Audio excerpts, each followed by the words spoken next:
This has to be the last question. All right, I'll make it quick. Yeah. Earlier when you talked about criminality and creativity trends in men peaking at 14, it reminded me of something you said. I think it was Joe Rogan talking about SJWs and kind of and how they create their own chaos, talking about how adolescents have this drive to change the world.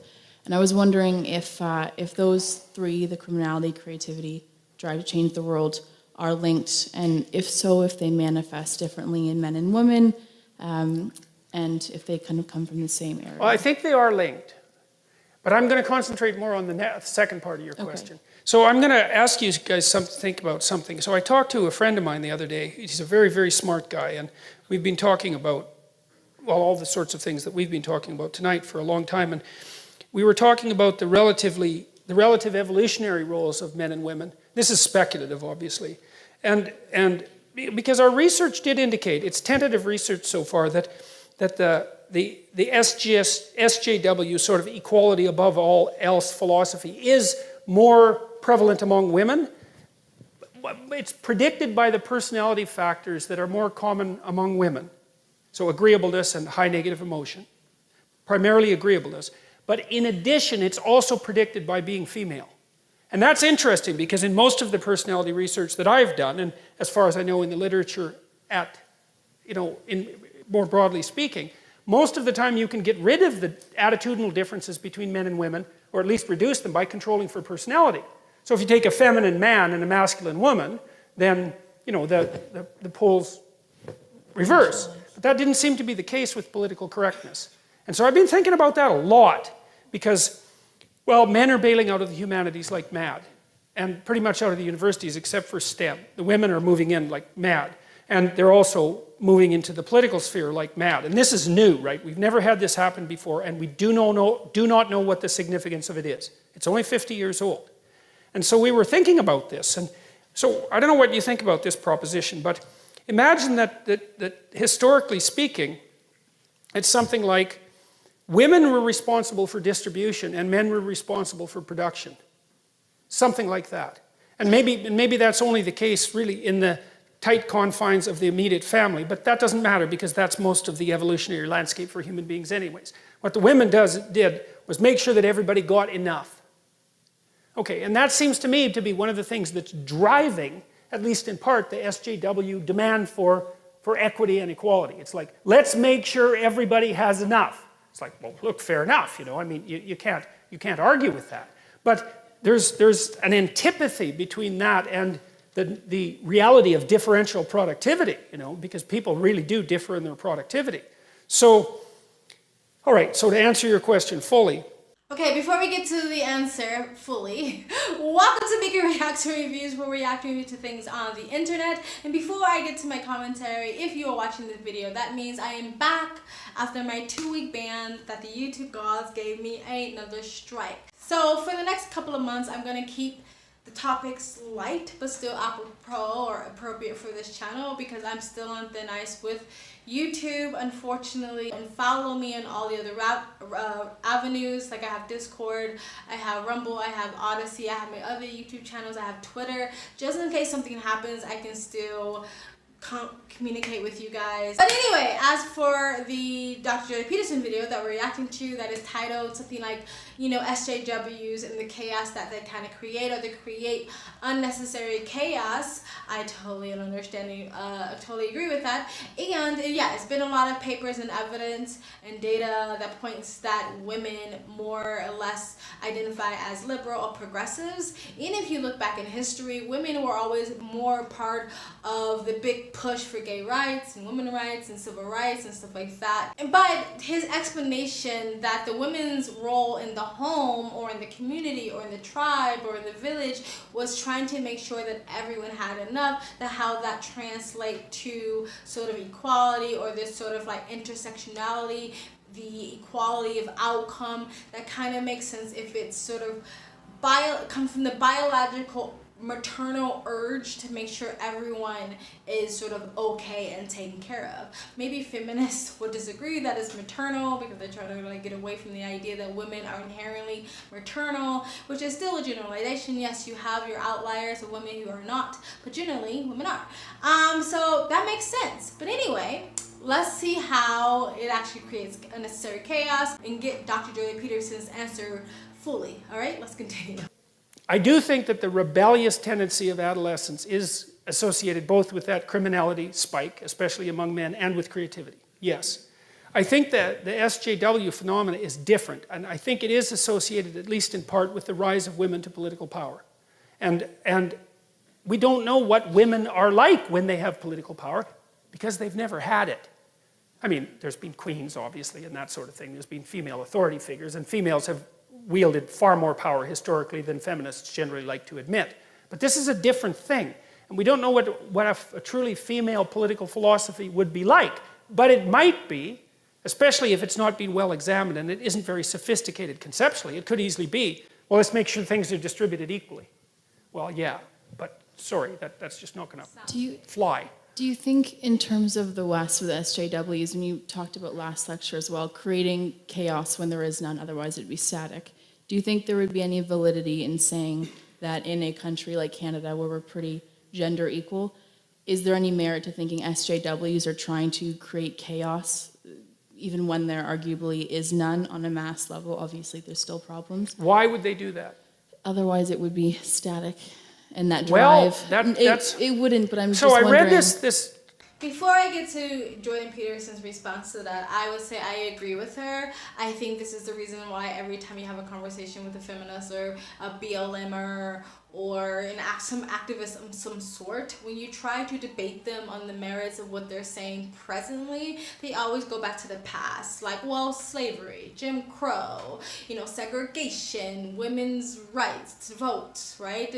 The fact that women didn't have power for so long in a way that men had power anyway. Like he said, there were women in power, but not in a massive amount of way that men were in the past, that, women, were oppressed. They always go back in the past because, like, if they didn't, what they're saying wouldn't carry as much weight as it is now. Or they just have to exaggerate or be hyperbolic about what they're saying, like when they say, like, oh, police are literally hunting black people, or women are literally constantly and utterly terrified to walk the streets every single second of their lives. Like, they have to exaggerate everything because then, if not, what they're saying wouldn't carry as much weight. If they say, like, most black people relatively get along in life just perfectly fine. If they say that, then their activism doesn't seem as serious, right? So they have to make everything big and scary or it won't work. Nonprofits literally doesn't exist. The problem doesn't exist, and they don't get money, they don't get funding, if they don't get donations, if the problem doesn't exist. So even if it is really not there, they will find it. That's why they came up with the term microaggressions, right? Okay, well, the racism isn't obvious anymore because it's not necessarily really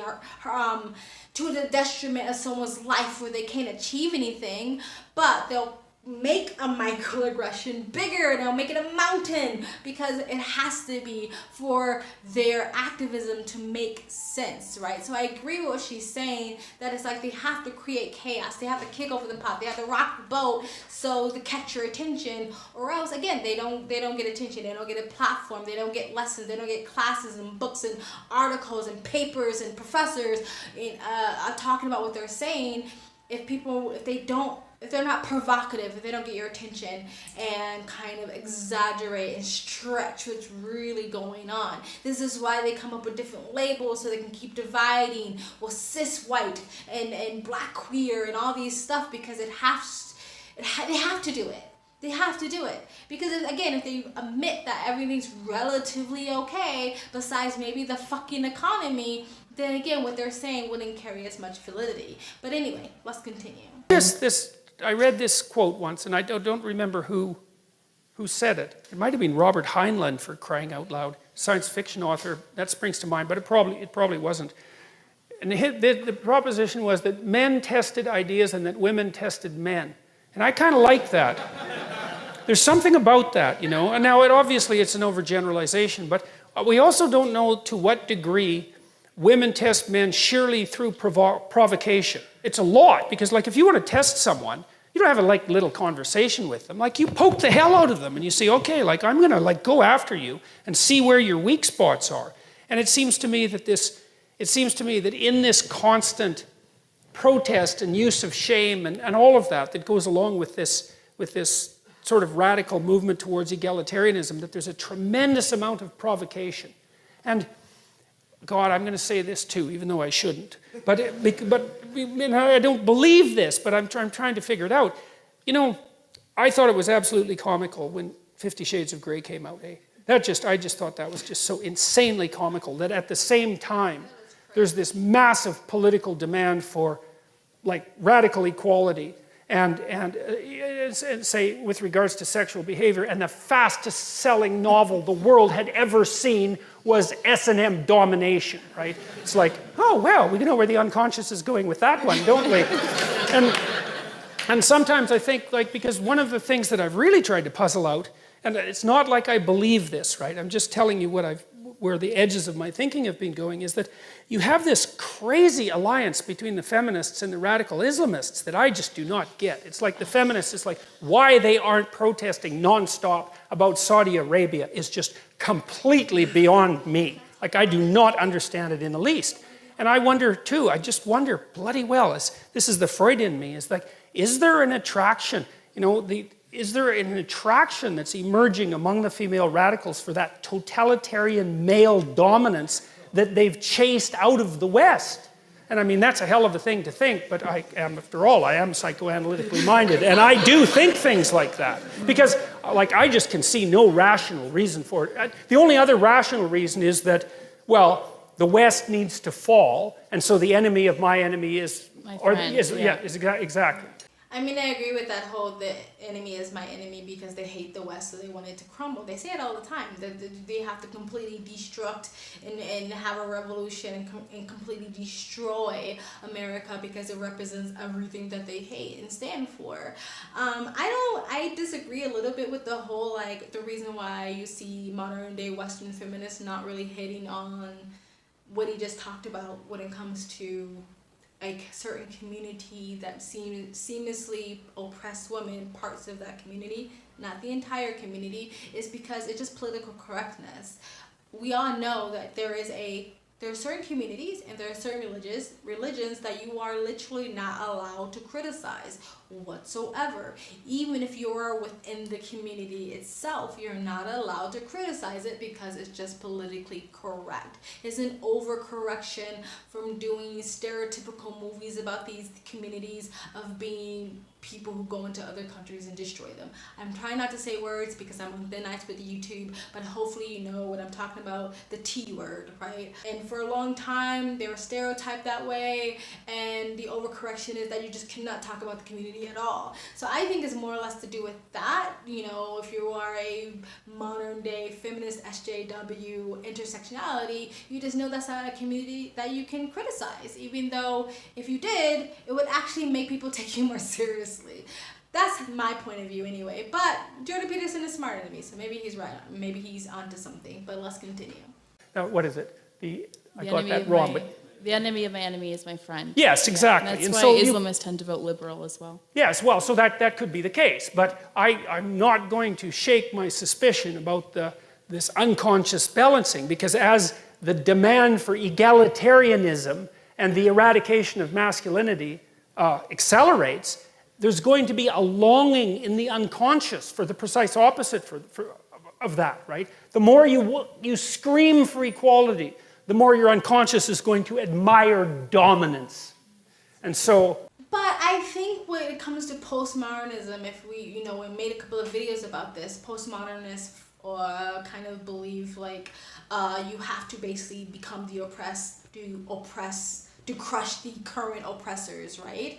And so that is a form of dominance. That is a form of totalitarianism to say, equality above all. Do it how we want to do it, or else we'll cancel you, we destroy you, we get you fired from your job, we will, ruin your reputation. That is a form of dominance, but they just feel like the means justify the ends. So I don't necessarily think like maybe it's subconscious, maybe don't realize because they think they're the better ones, they think they're the virtuous ones, they're self-righteous ones, so they don't realize that they are being totalitarian.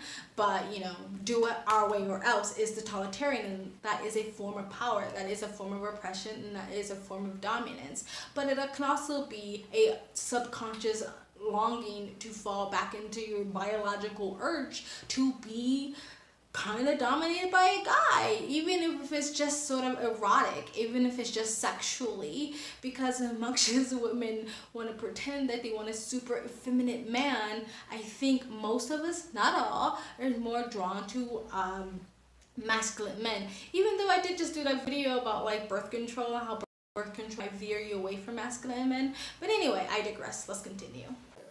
Well, that's how you think if you're psychoanalytically minded. And, you know, I'm a great admirer of Freud. He knew a hell of a lot more than people like to think.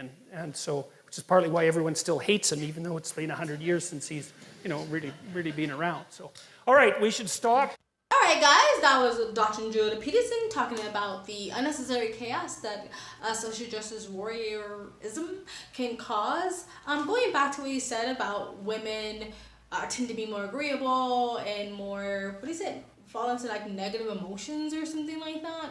Not that men can have negative emotions, but I do think that's why where a lot of adolescent girls tend to fall into the whole rapid onset gender dysphoria, is because they're trying to run away from the negative emotions, that anxiety, social anxiety, depression, that fear that a lot of girls go through adolescence, through puberty, right?